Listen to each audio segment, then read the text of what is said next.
Landagani nuclear khulai yauna sakti pumnamak sijinnagani haina Pakistan India warning tawkhre.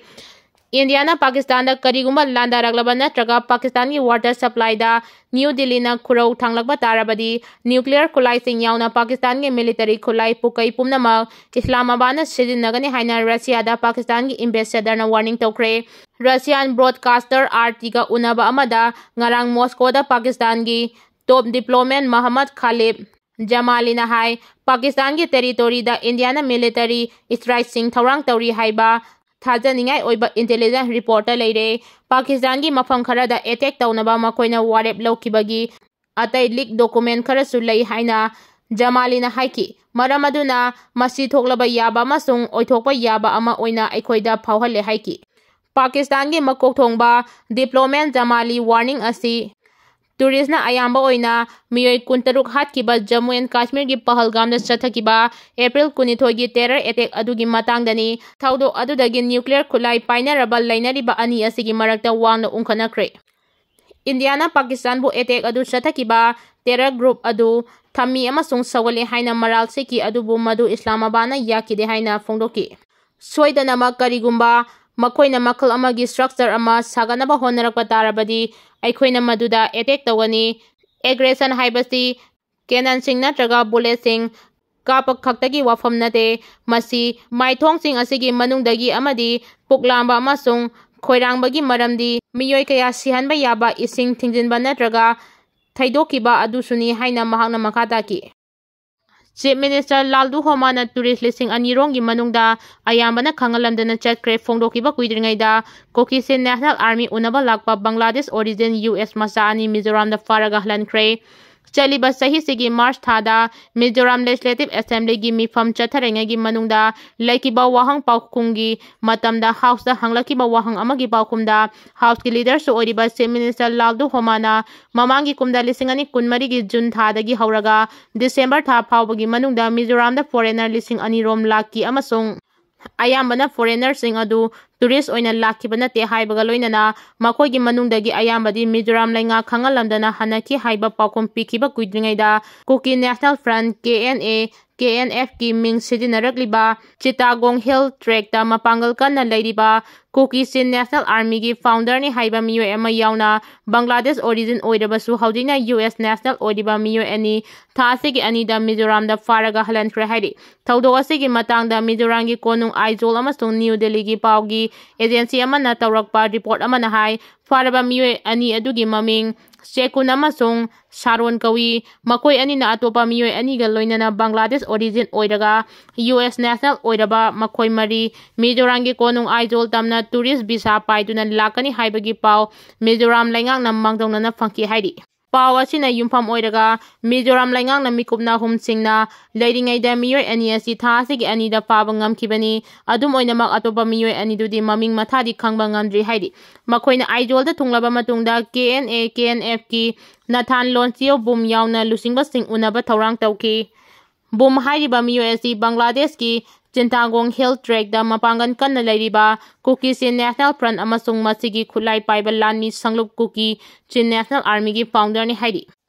Miyoi mari asina makoigi khongchat asigi manungda Mizoram gi Lawanglai district ta chatbaga loinana border area singda hangliba bum phurup ki refugee camp thingi phibam yengchillagani haibagi pausu phangke hairi. Aduga Bangladesh dagi hauraklaga haudingna US national sing oiraba miyoi anina Chittagong Hill Trek ta Kuki National Front linkhatpada maru oiba thaudang lauki haiba su khangle hairi. Hairiba intelligence reporting asigi manungda border area singda militant group asina chathaba thabak thoram singda makoina mateng panglakpagi pau phangbadagi Mizoram lainga ki maikeidagi su chap chaba thabak sing matam chana lakhotnaba honarakpani hairi. Aduga Kuki National Front na miyamda jamamna bapok hanabagi damak haukiba February thada su KNA haiba lalhalup asigi maming sidinakraba matung haudingna KNA KNF haina sidinarakibani hairi. Adum oinamak farba miyoi ani asi Mizoram gi Lengpui airport agi New Delhi yawadaba Indigo gi flight amada tonghanduna halankre hairi. Panba yabadi Mizoram Legislative Assembly gi floor da Chief Minister Laldu Homana state atuda lakiba foreigner singi wafanga mari lainana pakum pikibada foreigner karana Indo-Myanmar border lanthok lanchin tawre amasong yumthangnariba Bangladesh ka tainaba Chin Health ta changsinduna military training pire haibagi wafam su fongdokibani. Lamdam asida sahi taramanga ki matungda mitai amada CM oiba phanglaroi haina S Kunjakeswarna phongdokre ngarang aikhoi gi marakta leiriba lingjal manadaba asina sahi taramanga gi matungdadi mitai masa amatana Chief Minister oiba phanglaroi haina Pasoi Kendra gi MLA Sapang Kunjakeswar ke bana phongdokre wafam asi Gari Player Association GPN asinduna haukiba April 18 dagi hauna Gari Awang Laikai GYT ground satharakiba anirak suba GPA trophy under 13-5 men a side football loisinbagi tauramda athoiba mitunglengi warolda MLA na phongdokibani. Mahakna makha daraduna hai culture da oiro sanaba da oiro khusa haiba da oiro asugi mate unique oiba phurup aikhoisi ngasigi tangdu laitaba lairaktaba amadi ngasi aikhoigi marakta oirakliba kaya asina aikhoi maselgi marakta Thajaba lainaraktre aikhoi amaga thajanadre masina maram oiraga CSO mayam ama thoraklibasini loinana aikhoi maselgi marakta lingjal manadre maram asina aikhoi amatoina punsinduna lingjal manabatai haiduna Manipur asi sanabagi lamda ida yauraga laklabani sanaba haibasida aikhoina yaudaba hiram kari leiribage masana khudimakta yauba ngami sanaba haibasida thakti kasi leiba mathautai maram asina sanaroi singna discipline leina apaba sanaroi ama oinaba hotnaminasi haina su phongdokhi.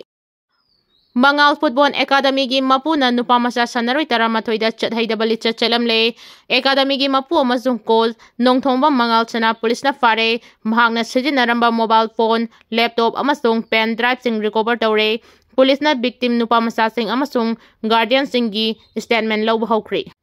Manipur bu sport ki powerhouse ni haibaga loinana state asida leibak asigi ahanba sport university pawba linkhatlabasu hawalagliba sanaroi singda hamuk taisinbagum thokhanduna football gi sanaroi nupamasa taramathoida chathaidaba lichat chalambani haiba Mangal Football Academy gi mapu police na fare Mangal Football Academy asi haingang PS na koliba khaba maning laikai da leibani aduga academy asibu chalairiba mapu gi mamina nongthongba Mangal Chana sahi nimfu apokpa N double kawi mahakna football masanagi damak academy asida leirakliba sahi nauriba nupamasa sanaroi taramathoida chathaidaba lichat sing tha kharagi mamangdagi chatharamani hairi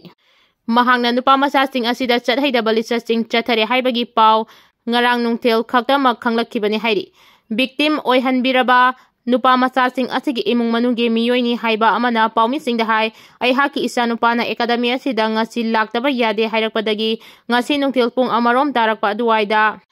aihak academy asida lakhibani aihakna yorokpa matamda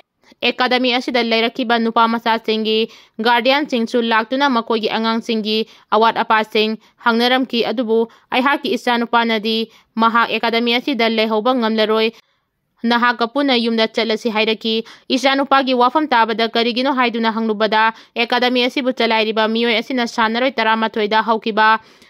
tha ani ahum lom asida chathaida bali chathabaga loinana hairiba thabak asigi photo amasung video na singban namagi thabakchu chathabire hairakpadagi thodok asigi matangda khangalakibani hairi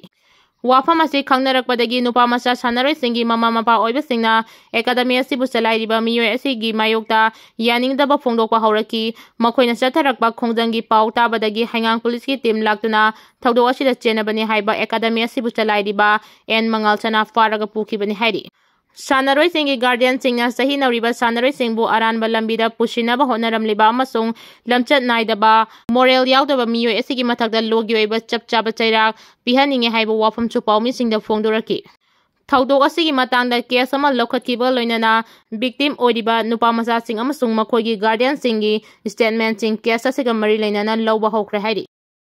Pakistan asu Indian jahaz sing changhankidre New Delhi na Islamabad ki mayokda Pakistani jahaz sing makhoigi hitangpham singda changba masung posai importa thingkiba yauna chairak piba khongthang kaya marung lokhalagliba pungkharagi matung Pakistan asu India gi